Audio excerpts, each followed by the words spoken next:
to the Mindful Living podcast. I'm your host, Sana. And you know what? So many of us think about movement only in terms of exercise. More, something like a brisk walk or just, simple walk. Something we have to do just to burn calories, lose weight, or just stay in shape. But what if movement was more than that? What if it was a language? One that speaks to your body, your emotions, even your sense of freedom. Now, listeners, today on the Mindful Living, we are going to explore movement therapy, not just as a practice, but as a daily ritual that can reshape how you live and how you connect to yourself. My guest has nearly 2 decades of experience as a movement therapist and exercise scientist. But what makes her work powerful isn't just the science. It's the lived experience of navigating ADHD, autoimmune challenges, hypermobility, and supporting a partner with CPTSD. Their journey, her journey, is about resilience, empathy, and redefining what it means to move well. So, listeners, let's dive in, not into a workout, but into a conversation that could shift how we see our body and our life. And listeners, meet my lovely guest, Vanessa Leone. So, Vanessa, welcome to the show, and I'm really, really excited for this one. Thank you so much, Sana. That was such a beautiful introduction. I really appreciate that. Thank you. Thank you so much, Vanessa. And I mean, this is something very, very refreshing. I mean, yeah, whenever we hear about movement, I think instantly walk, brisk walking, sometimes, dancing or aerobics. These kind of exercises, they come into our minds and just to burn calories or, uh, you know, just follow a rhythm like, okay, Yeah. and to lose some weight, so let's do some movement. That's it. But for those, including myself, we are completely new to the concept. So, Mhm. what exactly is movement therapy and how does it differ from just exercise? It's a great question. And it's one, the answer, I suppose, is one that I've evolved over the years. And I Mm-hmm. think that movement therapy is challenging to define because movement is such a broad concept. But movement therapy really is very individual and it's whatever movement brings you joy, freedom, release, happiness. And you, in the introduction, spoke about, movement being a language. Yeah. And you're 100% right. When we're children, we have this instinctual language of movement and play. We find joy, happiness, exploration, freedom in moving our Mhm. bodies and exploring the world with our bodies and testing the limits of kind of what we're capable of and what we can do. And then we get into our teenage years or into our adult life, and all of a sudden, people tell us, or just by ourselves, we stop playing, we stop exploring. We think that our body is an appendage to carry our head and our mind around rather than the link that actually allows you to experience the world that we live in. Mhm. And movement therapy is movement that brings you joy. So it can be broad. I have some of my clients who love going to the gym and doing a regimented workout, and that's their movement therapy. That's what they love to do. And that's great. I'm super happy for that. Movement therapy for me is a whole number of things, and it depends on the day. Um, I'm really lucky in Sydney where I live. I live near, well, on the harbour. It's got lots of water in Sydney, and so I'll take my paddleboard out and I'll go for a paddle, or we'll go for a walk in the national park. So outdoors for me is beautiful movement therapy, but also movement therapy for me is, you know, getting on the floor or standing up and just moving my body in different ways. we look at yoga as an ancient practice. That's just a movement therapy. And yoga is about exploring and moving your bodies and transitioning from different poses. Movement therapy is very similar in its aspect, is that there's no prescription that's really necessary when you know how to move your body. The challenge is we live in a society where we don't know how to move our bodies anymore. Mm. I think that's such a symbolic statement. That's a really symbolic statement, and I think it also invites us, especially the adults, even people who are in midlife or old, to Mhm. kind of inculcate that childlike excitement in Yeah. movement. For sure. It's I think it's something that's really underrated because like you said as well, exercise or fitness or training becomes like a chore. It becomes something that the doctor has prescribed so that you lose weight and you don't have to have your blood pressure medication or you hear all of the health experts talking about you have to do this amount of movement and exercise as a requirement, for health, and I don't disagree with them. However, when we approach exercise from a prescriptive perspective, we know it's not working for our society. Like we have the information out there. And so if it was an information problem, we would all be super fit and healthy and not have a worry. It's not an information problem. It's a societal problem. It's a challenge in developed worlds that we move less because it's not looked upon as something that's fun to do. It's not looked upon as a therapeutic benefit for your mind, for your soul. Um, and when you can shift that perspective, movement therapy is transformative because you find so much joy and pleasure in experiences that you can be present in and where you can move your body and you have freedom to do something. Like, for me, freedom is saying to a friend, "Yeah, I can go on that hike with you in that beautiful national park," or, "Yeah, I can jump on my paddleboard," or, "Yeah, let's go and do that, rhythm cycle class," or, I can clean my house and move all my heavy furniture around and not have to worry about it. So that's what movement freedom is, and I think that a lot of us don't have that anymore. And sometimes that can be also real fun, cleaning house or organizing your stuff or even going up and down the flight of stairs. Yeah, it's cathartic, right? You feel better, yeah, yeah. I had a really good example of that kind of joy and exhilaration that you can get from exercise is like when you're a child, there's nothing more exhilarating than running and being chased. Like, Oh, do you know what I mean? Like when you watch a child who is playing and they're being chased, you can see the thrill on their face and they're laughing and they're screaming and they're having a great time. And um, when I was running some big groups, when it was in a gym, because that's obviously where all where we move these days, I had these ladies, and I took them up to the group exercise studio, and we would play games. And so these ladies were, 40 plus, hmm. except for one. I think she was a bit younger, but most of them were 40 plus.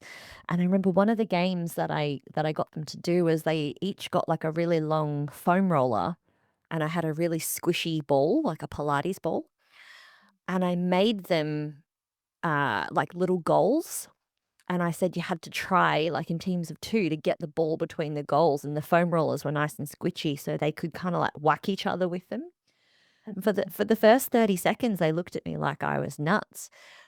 And then for the next 20 minutes, it was utter chaos, but it was the funnest experience that I've watched because they were just purely there in the moment, screaming, laughing, running, smacking these like foam rollers and balls into each other, Mhm. cackling, you know what I mean? Like absolutely cackling. And They had no idea how hard they were working in terms of heart rate. You could see, like, after a few minutes, they'd all be puffing real hard, and then all of a sudden they'd recover and go back again and doing it, and, like, that's just so fun, and it was, safe, and it was very entertaining, and I absolutely love experiences like that, and it's just a shame that we attach, there's lots of rules and regulations with sport, so it's not accessible for a lot of us. But that was Mhm. just a really fun way to bring exhilaration and joy, you know, with a little bit of structure to a few people. And then they went back to work and they all just had a really great time in the middle of their day. So, that's movement therapy. That's a one example of movement therapy, but that's a really fun one from my memory. Yeah, it is actually a very fun one. I mean, you very beautifully, like, weaved a picture with those words, and I think it's such a good way to increase your dopamine. Yeah. Yeah. It's a Yeah. session because you're laughing, you're cackling, you are also physically engaging with yourself, with others as well, in a very playful mood. Yeah, Hmm. yeah. Yeah. Uh, It's and it's a joy to even just watch as well. Like, as the coach, I didn't get involved. I was a bit of the referee, but it was a joy to watch as well. Like, it's infectious, that kind of laughter. Um, so, those are fun sessions, but you don't have to run around like a child to get involved. Like, one of the most easy accessible things for most of my clients, like you said, is going for a walk. But sometimes we can get a bit stuck in our mind when we're going for a walk, we can overthink. So one of my favorite things to do is to put on like my favorite songs. And it depends on how I feel, and I will walk to the music. Yeah, And that's really enjoyable, just find the song for the moment and go with it. absolutely. I mean, I don't know if anyone says this, but I think I would maybe it's like a crutch. I mean, people would say that if I can't walk without listening to my favorite songs, um then it's a weakness. I mean, do you get such kind of skepticism? Like Yeah. us? Yeah. Yeah, all the time. Yeah, I think, look, it's great to have moments where you can be alone with your thoughts, and, there's always two sides to the coin. But at the end of the day, we have so many expectations and shoulds. Like, there's so many shoulds. And if going out and listening to music brings you joy and means that you're actually going to go out and get it done, that's way better than if you didn't get it done. That's and there's ways to manipulate it. So you could walk faster, or you could walk slower or more mindfully. There's lots of fun ways that we can challenge this, and this is the beauty of movement therapy, is that I give lots of little tips about, okay, so what do you like to do? Number one. So, yeah, I like to walk to music. Okay, cool. What type of music do you listen to? And then we can kind of manipulate, okay, well, if you listen to music that's a little bit faster, now you'll walk a little bit faster because your body instinctively wants to kind of stay in pace with the beat. So now you'll get a little bit more cardio, which is great. Um, or, if you walk a little bit slower, maybe pay attention to your feet and how big your stride is and what muscles are you noticing. And there's ways to create more awareness around what you're doing while you're still doing the activity that you love. And crutches in exercise, they can be damaging, but for most people, it's a safety blanket. So if it's not damaging you, if it feels good, most of the time it's going to be, something that I would encourage for sure. Yeah, yeah, I agree. And Vanessa, talking about your journey, I mean, you have openly shared about living with ADHD, Hashimoto's, hypermobility, and more. Um, I mean, first of all, uh, it's itself is such a kind of an inspiration to seek. And how have these personal experiences shaped the way you guide others through movement therapy? Mm, it's a great question. So I was late diagnosed ADHD. So the first thing I was diagnosed with was Hashimoto's, and it was in my early 30s. And yeah, so I'm only 37. I've been doing this for a long time. And it was interesting because my entire life I've had I suppose I had the ego and identity around being very healthy and fit and strong. And when I received my Hashimoto's diagnosis, it came as a real shock. Um, it just came through a routine blood test. And it really made me think about,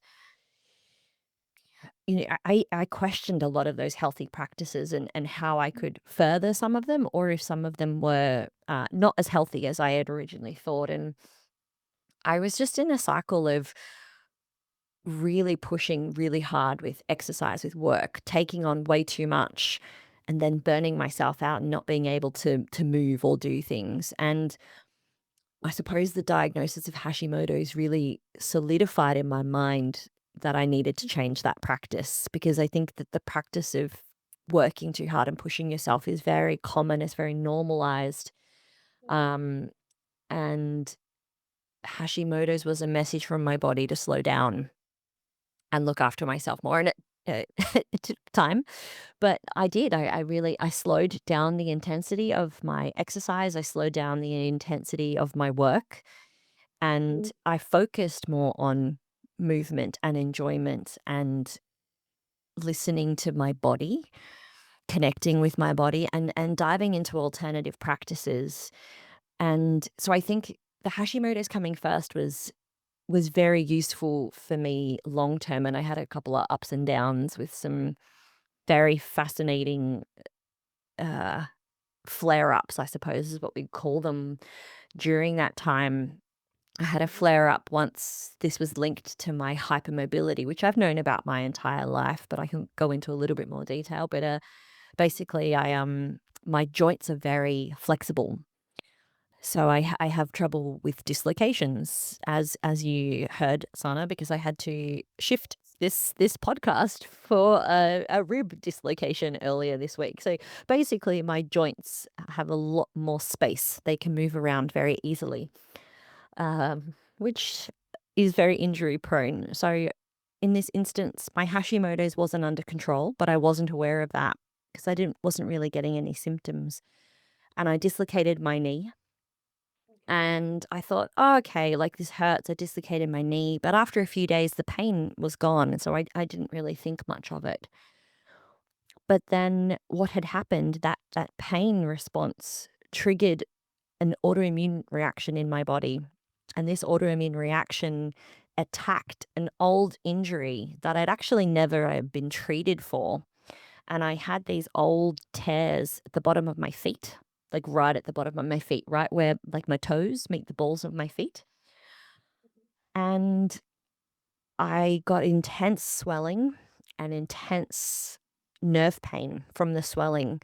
And I couldn't walk for 2 months.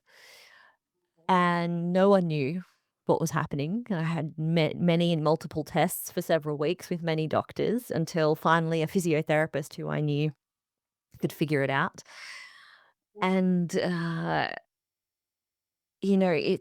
was challenging, but it was very, like, all of these things that happened to me help me understand the challenges that my clients go through in terms of accessing information and medicine, and getting gaslit by doctors, and then trying to navigate their own bodies when their own bodies are giving them really confusing mixed messages and signals. And that, really taught me dedication to my rehab practices, and dedication to my health schedule and my routine. Like that comes before anything else. If I can't look after myself first, then I can't look after anybody else.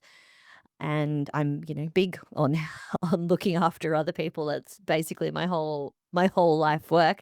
Um, so that for me was a profound moment, but it was also great because it really connected me with my community. Like I had my clients coming to pick me up from my house in the morning so that they could drive me to my fitness studio that I was working at the time, where I would sit down on the floor for their entire session and kind of tell them what to do.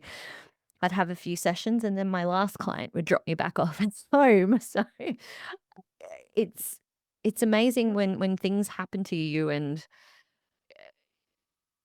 hindsight, but also silver linings.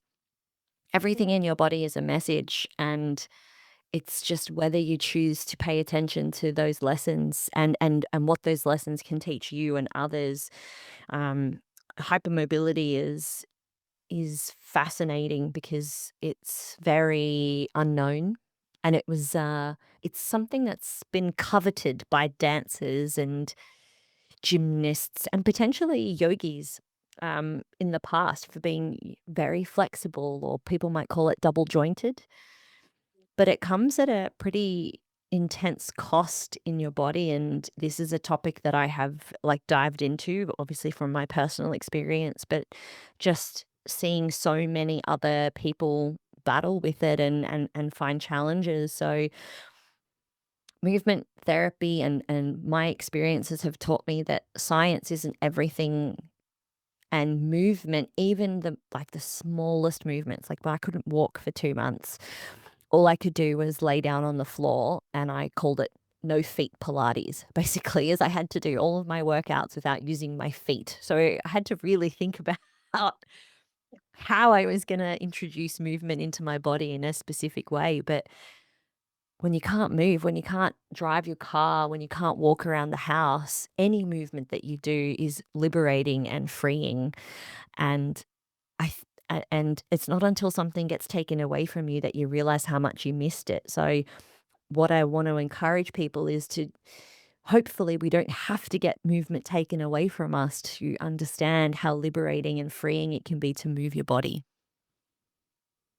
That's so beautifully said, Vanessa. And what I feel here is, that improvisation and you know each of your experiences here, lived experiences here, they definitely give a shout out to mental resilience. And uh, of course, mental resilience, physical resilience, they are completely connected with each other. Mm, Yeah, absolutely right. I mean, until unless we lose, something we don't understand, or we are not actively aware or mindful about their value. So that's a very, very essential, super, super critical message. for sure. Yeah, I think a lot of people think that you just have to exercise hard to be resilient, and I don't think that that's the case. I think that resilience comes from cultivating a space for yourself, dedicated space for yourself to feel pleasure and potentially some discomfort in movement.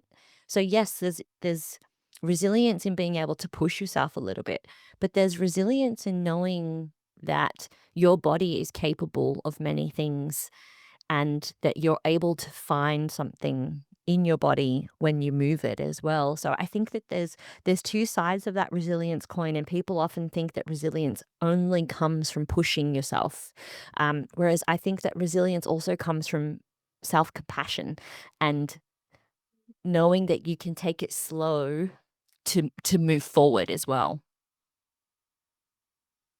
I couldn't agree more with that. Mm, And before we conclude, Vanessa, now consistency is something many people struggle with. mm, I mean, most of us, let's say if I am, um, I've taken this, very concrete decision. Okay, from today onwards, I'll dedicate 30 minutes to walking, or maybe skipping, or maybe, I'll just go for a quick walk after my lunch, or maybe in the morning. So I'll push myself for the first maybe for the first week, maybe max to max like 10-15 days. But then something or the else will happen, and then it kind of will push me to kind of move away from that consistency. So Mm. what does a realistic daily movement therapy practice look like for someone who is juggling work, family, and health? Yeah, it's a great question. I have thought about this long and hard, and there's no easy way to introduce movement, but essentially, I like to create, rules and standards for the way that I like to live my life. Your goals are incredible, but goals are challenging, particularly health goals, because sometimes they can be so far in the future that for motivation, if we're not seeing results straight away, that motivation ebbs, and then we're not motivated to do the thing that's going to get us the result in 3 months, 6 months, a year. So, can you set a rule or a standard for yourself of some kind of movement? So, for example, I have a rule that I walk every day. So that's the rule. My standard is that I try to hit a minimum of 7,000 steps a day. My goal is to get 12,000 steps a day. So at the very, very least, my rule is I am going to walk. That's the bare minimum of what I'm going to do, right? So that I know that if everything falls to pieces today, I'm super stressed, all I need to do is 5 minutes. I just have to go for a walk, and it can just be around the block, and I've hit my rule. And that achievement is pretty huge when you think about it. The only times I don't hit those rules is when I'm very sick. Um, but a, a a day after a couple of days after my endometriosis surgery at the end of last year, I was like, "Okay, I need to walk. I was like, "I need to get to the end of the apartment block, and then I can come back." And then it was, I can get to the end of the apartment block and a little bit out of the house. So I built it back up again. But, we have so many standards of how we live our life. You brush your teeth twice a day. Maybe you shower every day. Maybe, I don't know, whatever your other rules around your routine or your life may be, we don't even question them, but we question movement. So, my question to your listeners would be, what is the bare minimum rule that you can afford to fit in every day? Um, I have a little 5 minute, I call them my daily movements routine on my YouTube. Is it that? Do you just do that for 5 minutes every day? That's your rule. You have to do that once a day, and everything else is a bonus. Um, but I think breaking it down into these little bite-sized chunks makes it so much more accessible, and then when you don't hit the goal, you don't feel like you're failing either. Mm, yeah. Yeah, I really like that idea that, it doesn't have to be a complete overhaul or a complete, drastic change, Yeah. but from like consistency in the small things, like for 5 minutes, maybe 10 minutes or 15 minutes. I think that is kind of, doable, not intimidating. Yes. The best practice is something that is easy to do, not hard to do, and I think that that's where we go wrong when we set ourselves health and fitness goals, is because we always set big goals. We set, very large scale goals because we know that that information is out there and we want to try to achieve what people are saying that we should do. But it just makes us feel like we fail, and feeling incompetent when you do something is not a motivating factor. Like, no one wants to be bad at something. And if you're bad at something, you're much less likely to do it. So, my recommendation is do something, number one, that feels good, that you like. And that you can achieve every day, and it just start super small.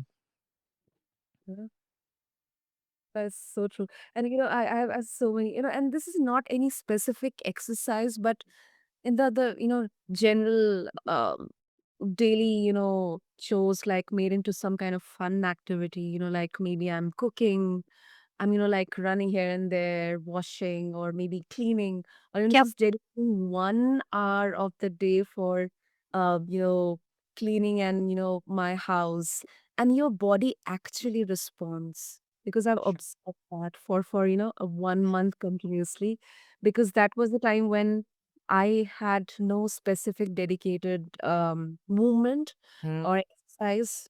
But then that 1 month, I felt my body responding to that 1 hour dedicated cleaning and doing every household chore which required physical activity, physical movement. Yeah, well, I mean, feel free to come and do that in my house. It's amazing. That's really cool though, Sana. Thank you for sharing that. Oh my goodness. Okay. And Vanessa, of course, if our listeners they would like to connect with you, what would be the best way? Yeah, so I would love for you to subscribe to my YouTube channel, Vanessa Leone Movement Therapist, or on my Instagram. I am more than happy to chat to anybody who has any questions. So, yeah, feel free to reach out. Super, super. I'll make sure to have all the links in the show notes. And thank you so much. Thank you so much, Vanessa. And this was such an insightful and such a uh, I think courageous discussion, because movement isn't about forcing our body into shapes or those perfect abs or muscles, but it's about listening to it, partnering with it. So thank you so much. Yeah, I love that. Thank you so much for having me, Sana. So, to all the listeners, whether you start with 5 minutes or 50, let it be a reminder that your body isn't a problem to fix, it's a story to honor. And thank you to everyone for tuning into this episode of the Mindful Living Podcast. Until next time, may you move with intention, breathe with awareness, and live with mindfulness. Thank you.